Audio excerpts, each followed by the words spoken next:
À l'escale de Paris, le représentant est monté à bord. Il m'a dit, commandant, venez avec moi. Ah oui, vous aurez à transporter Mohamed Ali. J'ai dit, quoi?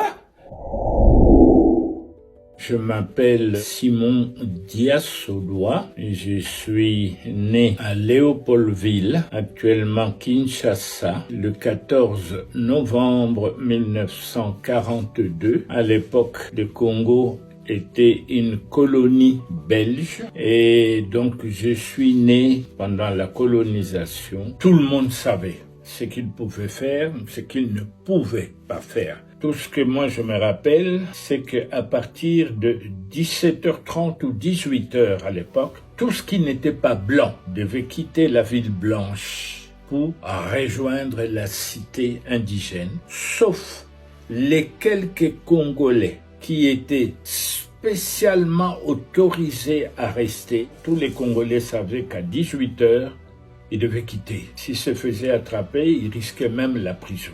À l'époque, le noir était limité à l'école moyenne. Ça veut dire qu'après l'école primaire, quand vous alliez faire vos études supérieures, ils étaient limités à 4 ans. Donc, vous ne pouviez pas, par exemple, quand on prend le cas de la médecine, un noir qui s'est lancé dans le domaine médical, après 4 ans d'études, on le nommait assistant médical. Il ne devenait pas docteur. Il assistait le docteur blanc, mais lui était assistant médical. Il était limité à la fonction d'assistant médical. C'était fait exprès. Dans beaucoup de domaines, c'était pas seulement spécifique à ça. C'est quoi le but?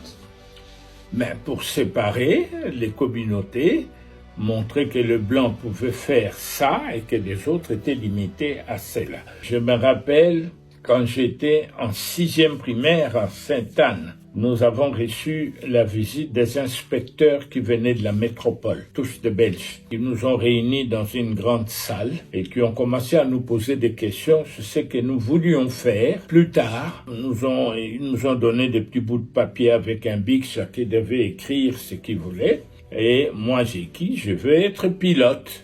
Et puis, les inspecteurs ont ramassé tous les papiers, ils ont commencé à discuter entre eux, et puis, sont adressés à la salle. Monsieur Untel, vous souhaitez ceci. Ah, vous souhaitez cela. Ils arrivent chez moi. Monsieur Diasoloa, je dis oui. Ah, vous voulez devenir pilote? J'ai dit oui. Mais c'est pas un métier pour les Congolais, monsieur.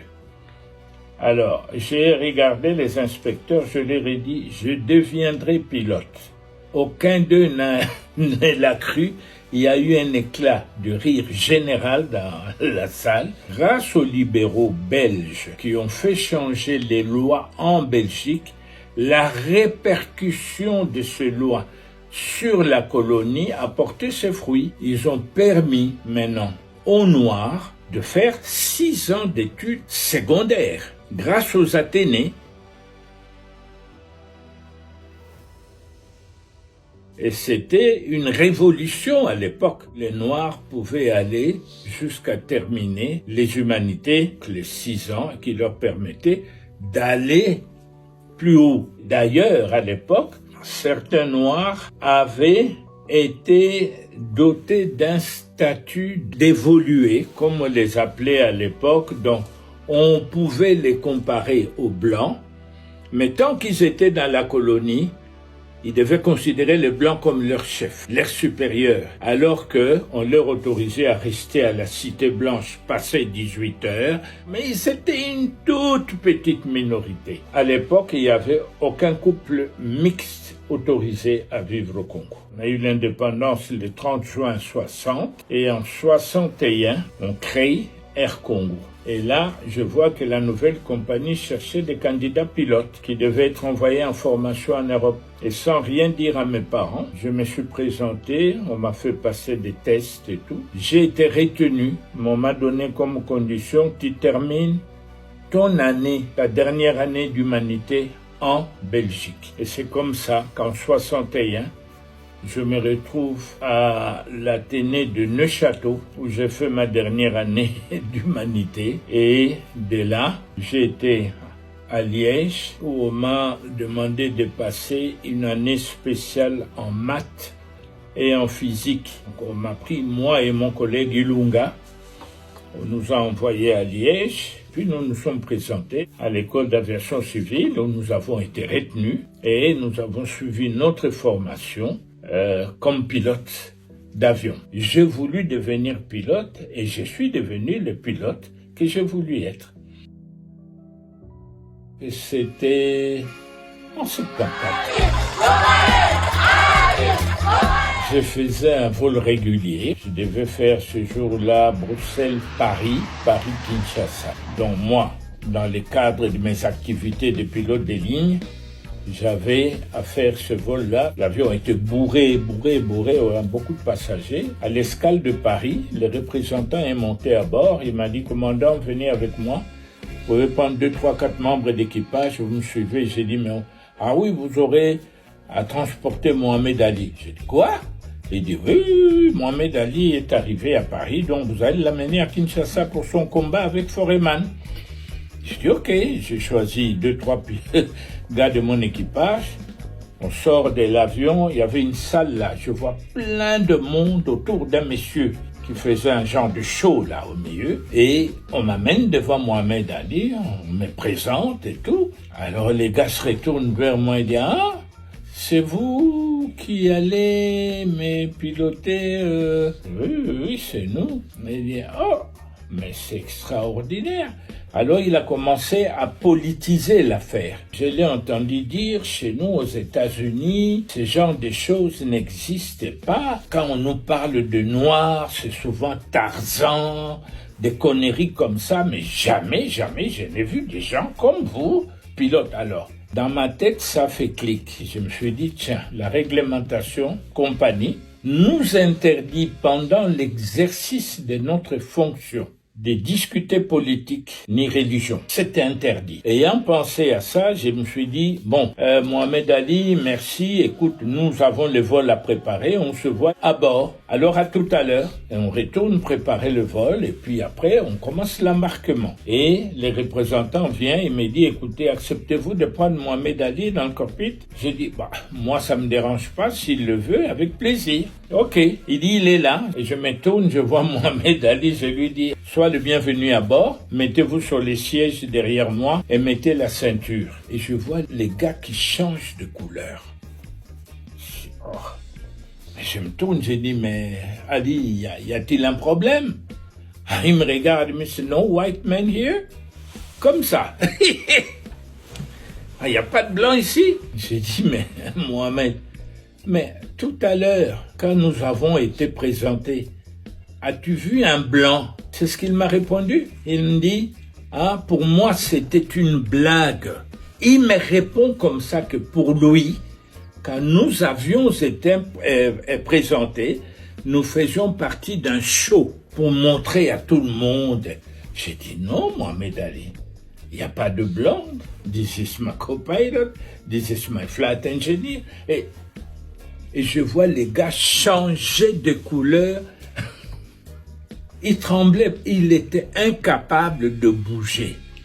Alors je lui dis, écoute, soit tu te décides, tu t'assis derrière moi, soit tu retournes en cabine parce que nous n'allons pas pénaliser le vol. Alors on le prend, on l'installe derrière moi, il ne savait même plus fermer sa ceinture.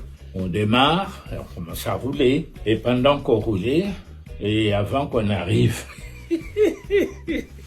en bout de piste, je sens quelqu'un qui me fait ça sur mon épaule. Alors je me dis, oui, il y a un problème, Ali. Alors il me dit, avez-vous l'expérience sur cet avion? Comme ça.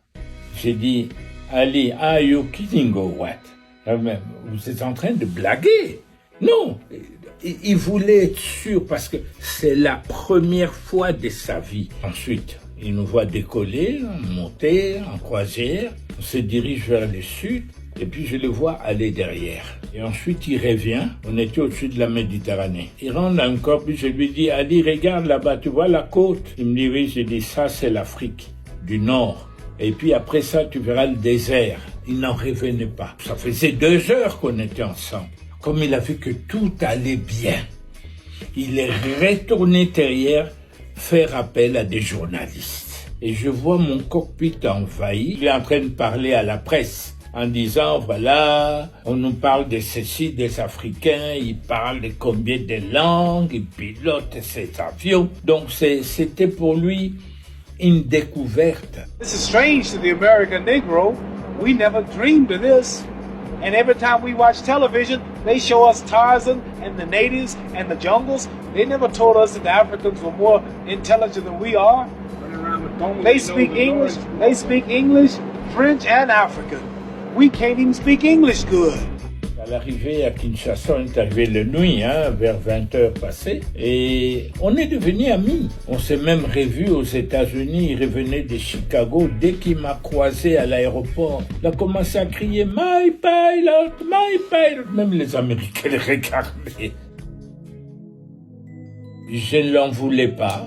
Je l'ai compris tellement mieux parce que je suis passé par là. Le racisme à l'époque, c'était pas un jeu, C'était pas un jeu. Je comprenais tellement bien Mohamed Ali. Je me suis remémoré ma première arrivée en Belgique. En 61, on était sur la route entre l'aéroport de Bruxelles National et Bruxelles. Et pour la première fois de ma vie, je vois des travailleurs tout au long de la route avec des pelles et tout ça qui travaillaient et je regarde, j'étais choqué.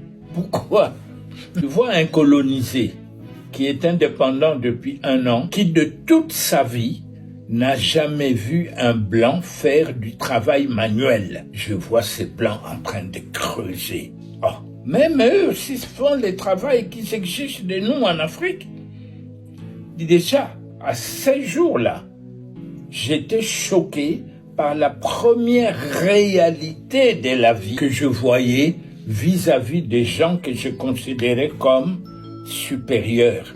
Et j'ai compris beaucoup de choses ce jour-là. Certaines réalités de la vie qu'on cache à certaines personnes. On veut faire de certains des dieux alors qu'ils ne le sont pas. D'autres, on veut les abrutir alors qu'ils ne sont pas abrutis. Et c'est à partir de ce moment-là que j'ai compris qu'on est tous manipulables. Qui que vous soyez, c'est une question d'être manipulé ou pas. Et j'ai compris les réactions qu'Ali avait ce jour-là en faisant ces liens, moi qui sortais de la colonisation. Papa n'a pas fait des grandes études, il savait à peine lire et écrire, mais ce qu'il a inculqué dans ma tête, c'est quelque chose d'exceptionnel. Ce n'est pas le fait d'avoir 5-10 diplômes d'université qui fait de nous des gens exceptionnels. Si tu n'as pas la sagesse, tu ne vaux rien, tu n'es rien. Et j'ai jamais oublié ce conseil qui m'a servi jusqu'à aujourd'hui.